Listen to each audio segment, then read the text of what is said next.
de ce débat entre les partisans du oui pour l'indépendance et les partisans du non.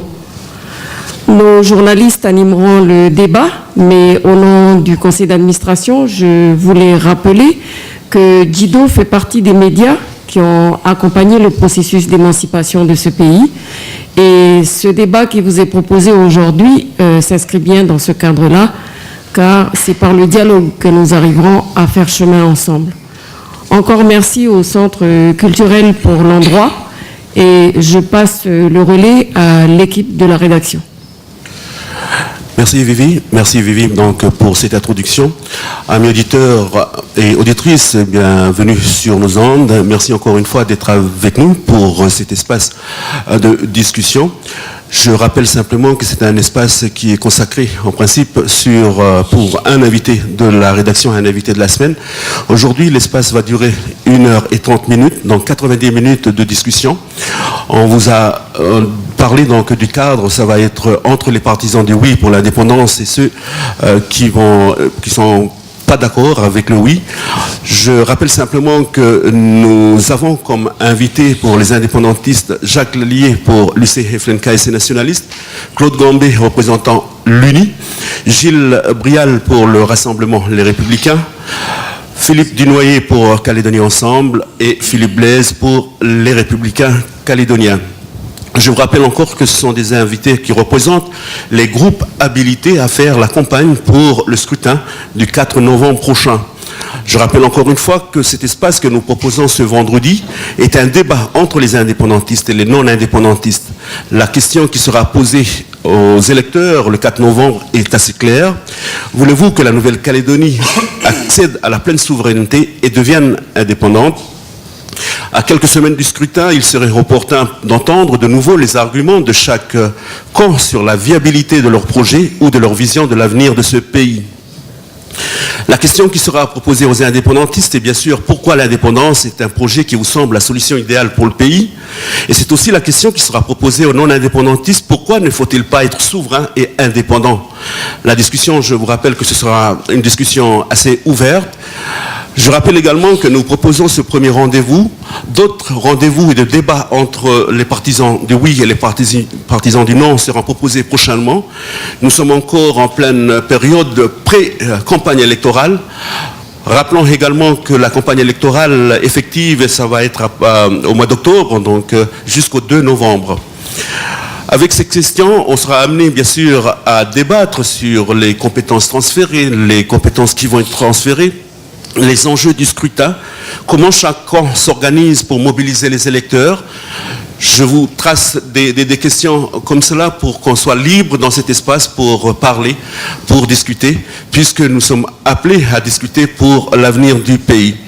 André, donc la première question qui me semble bien sûr, on va commencer peut-être, c'est à vous de voir, je vous donne encore une fois la liberté. Qui peut commencer? Je propose qu'on commence par pourquoi ce positionnement, le oui ou le non, contre l'indépendance. Oui, je pense que c'est important de donner au niveau des invités.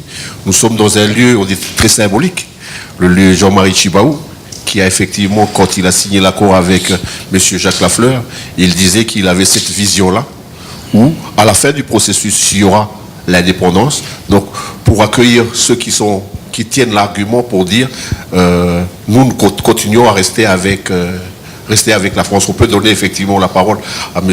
Philippe Dunoyer et avec les deux autres représentants des partisans du non. Merci à Radio JIDO pour l'invitation et pour l'initiative prise aujourd'hui. Comment répondre rapidement pour laisser la parole aux autres à cette question aussi fondamentale? Mais vous avez cité la poignée de main Jean-Marie Tjibaou, Jacques Lafleur. Notre positionnement à Calédonie Ensemble s'inscrit dans la démarche qui a été initiée par ces deux hommes. Qu'est-ce que cette démarche signifiait?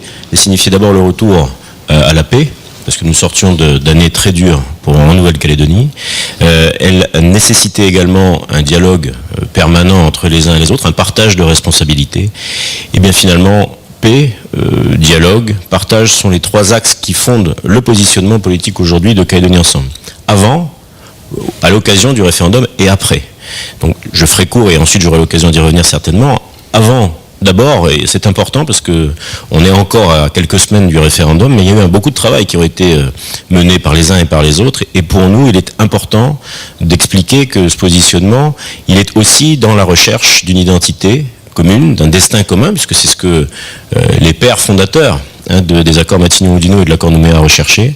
Elle se symbolise aujourd'hui, cette recherche, par la production de deux textes, une charte des valeurs et un bilan partagé de l'accord de Nouméa, politiquement partagé par ceux qui ont souhaité y contribuer. Ce sont deux éléments très importants, j'y reviendrai ensuite. Le 4 novembre, nous sommes partisans du non, parce que nous croyons que aujourd'hui, en Nouvelle-Calédonie, la France doit continuer d'apporter d'abord le lien qu'elle nous permet d'avoir les uns avec les autres au travers de la langue, puisque c'est le français qui nous relie depuis l'origine, parce que la France est aussi l'école de la République, et tout le monde, je pense, ici partagera la nécessité de faire en sorte que cette école progresse et que nos enfants puissent progresser à l'intérieur de cette école. C'est l'école de la République, elle fonde les élites de demain, la jeunesse qui a des projets pour le pays. La France est aussi un gage d'impartialité, d'indépendance dans l'exercice des compétences régaliennes, et pour Calédonie Ensemble, c'est un élément qui est très important. Il faut qu'on puisse continuer de confier à l'État, à la France, cette capacité d'exercer les compétences régaliennes. Et puis il y a des moyens aussi humains et financiers qui ne sont pas neutres et qui permettent aujourd'hui à la Nouvelle-Calédonie de maintenir un très bon niveau de vie à l'intérieur de l'espace, en tout cas régional. Et puis pour après, parce que notre projet, c'est aussi de dire, bien sûr, non le 4 novembre, mais notre projet ne se réduit pas à 3 lettres. Il est aussi symbolisé, représenté par un projet d'une nouvelle organisation politique sur laquelle on aimerait pouvoir travailler tous ensemble, avec des orientations fortes sur des souverainetés qu'on appelle des souverainetés utiles, sur une calédonisation des compétences régaliennes, avec un recours un peu plus fort qu'il ne l'est aujourd'hui dans l'ordre public, dans la justice, aux Calédoniens, qui ont les compétences pour l'exercer bien sûr, avec une gouvernance à revoir, avec une ouverture de la citoyenneté. Voilà, donc on est dans cette continuité-là, positionné pour le non, parce que nous sommes convaincus qu'il faut poursuivre encore l'émancipation du pays, mais toujours au sein de la République. Monsieur Brial. Oui, bonjour, merci de votre invitation. Bonjour aux auditeurs. Alors, je représente le Rassemblement et le Mouvement populaire calédonien. C'est un groupement qu'on a fait pour mutualiser nos forces pour cette campagne. Nous, on appelle à voter le non, c'est-à-dire à rester au sein de la République française, parce qu'il y a un peu plus de 11 millions d'habitants en Mélanésie. Quand vous prenez Fidji, Vanuatu, Nouvelle-Calédonie, la Papouasie. Et nous, sur ces 11 millions d'habitants, on est 270 000 en Nouvelle-Calédonie. Nous sommes convaincus, et là les chiffres le montrent, que nous avons le meilleur cadre de vie. Et dans ces 270 000, il y a les 110 000 Kanaks. Et on a les meilleurs cadres de vie général, c'est-à-dire au niveau de la santé, on est les mieux soignés. Au niveau de l'éducation, on est la meilleure éducation avec un accès gratuit. Au niveau des logements, mais également au niveau de nos libertés, de nous déplacer au sein de la Nouvelle-Calédonie, au niveau de notre liberté de nous déplacer dans le monde entier. Et tout ça, c'est pas un hasard. On a cette liberté, on a ce cadre de vie parce qu'on est à côté, englobé dans l'espace français. Et c'est la France qui, à notre sens, nous permet ça. Pas que la France, on a également des richesses en Nouvelle-Calédonie, mais c'est la France qui nous apporte cette aide, cette protection et ce cadre dans lequel on vit aujourd'hui. Nos voisins comme Fidji, ils ont également des minerais. Le Fidji exporte 60 000 tonnes de bauxite par an, mais ils n'ont pas le même niveau de vie que nous. Au Vanuatu, ils ont beaucoup de touristes. Ils ont un développement touristique bien plus important que le nôtre. En Nouvelle-Calédonie, on dépense par an 400 000 francs par habitant pour soigner les habitants. Chaque habitant va dépenser à peu près 400 000 francs par an, alors qu'au Vanuatu, on va en dépenser que 150 $, c'est-à-dire à peine 18 000 francs. C'est pas qu'ils sont moins malades là-bas, c'est que notre système de santé, alors coûte certes très cher, mais en tout cas est offert à l'ensemble de la population. Et parce qu'on a tout ça, parce qu'on a la France avec nous, on considère que c'est ce qui nous permet d'avoir ce cadre de vie. C'est certes pas parfait, on a encore des améliorations en fait qui ont été commencées il y a 30 ans avec des revendications identitaires, culturelles, qui étaient la base des revendications indépendantistes. Il y a un chemin, vous l'avez rappelé, qui a été parcouru, qui reste encore à faire, mais nous on pense que ces revendications identitaires, culturelles, se vivent ensemble. Il peut se faire au mieux au sein de la République française. C'est le sens de l'engagement de cette campagne. Monsieur Blaise, pour les Républicains calédoniens. Oui, merci. Le sens de mon engagement politique, c'est de défendre la liberté des Calédoniens. La liberté au sens large, c'est-à-dire aussi la liberté de réaliser tous ses rêves, d'avoir accès à tous les bienfaits qu'offre aujourd'hui le monde moderne, et ce que le prix Nobel Amartya Sen appelait la capacité. C'est-à-dire la capacité d'exercer cette liberté de façon concrète. Aujourd'hui, comme l'a dit mon collègue Gibrial, les Calédoniens ont la chance de vivre dans un pays qui constitue une exception en termes de développement économique et d'indice de développement humain dans le Pacifique. Ça se voit dans la santé publique, dans l'accès à l'éducation, la capacité qu'ont par exemple beaucoup de jeunes de toutes ethnies à aller faire des études en métropole, au Québec, de réaliser leurs rêves. Ça se voit dans le niveau de services publics que nous pouvons offrir en termes de logement social, d'infrastructures, des emplois publics que nous pouvons proposer aux gens. Ça se voit donc de façon générale dans le niveau de vie qui n'est pas là par hasard. Il est là parce que la Calédonie a le soutien de la solidarité nationale qui nous permet, grâce au transfert, mais également grâce à la partie invisible de l'aide de l'État, de donner à nos collectivités les moyens pour assurer le bien-être des populations. Donc très clairement, nous nous revendiquons une campagne qui est axée sur les enjeux économiques et sociaux. C'est le sens des conférences et du livret que nous avons publié, les Républicains calédoniens, et largement diffusé. Mais il y a d'autres raisons. J'en citerai deux. C'est que pour moi, il est très important que cette liberté, elle soit aussi de nature politique, c'est-à-dire que nous restions en Calédonie sous la protection des institutions et des règles de la République française, qui est quand même l'une des grandes nations démocratiques du monde et qui, clairement, offre aujourd'hui aux Calédoniens la protection des libertés individuelles que je ne crois pas que nous aurions si nous devenions indépendants, et encore moins si nous allions vers une forme d'État associé ou de souveraineté partagée comme certains veulent.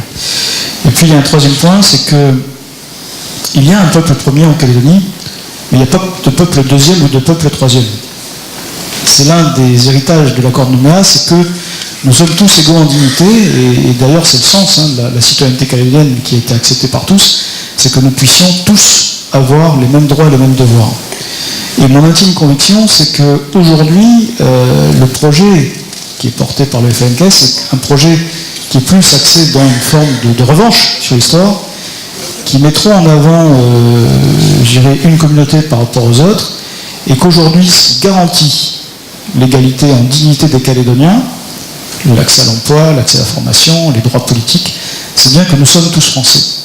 Et donc, voilà trois raisons: les enjeux économiques et sociaux, la défense des libertés individuelles et la garantie de l'égalité en dignité des Calédoniens qui font que nous sommes, pour le non au référendum du 4 novembre.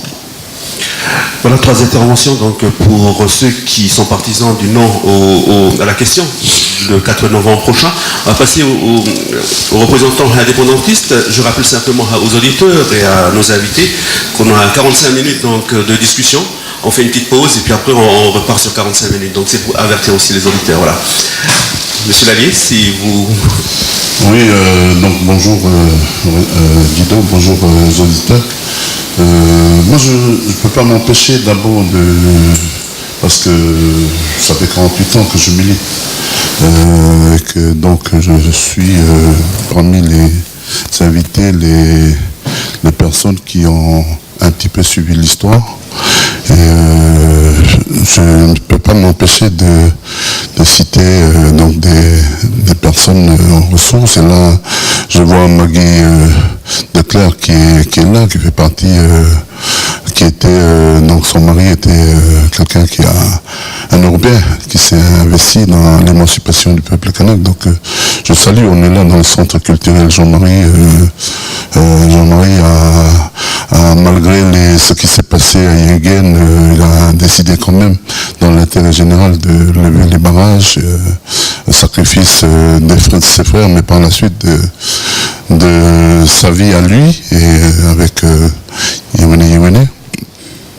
Je ne peux pas non plus m'empêcher de penser à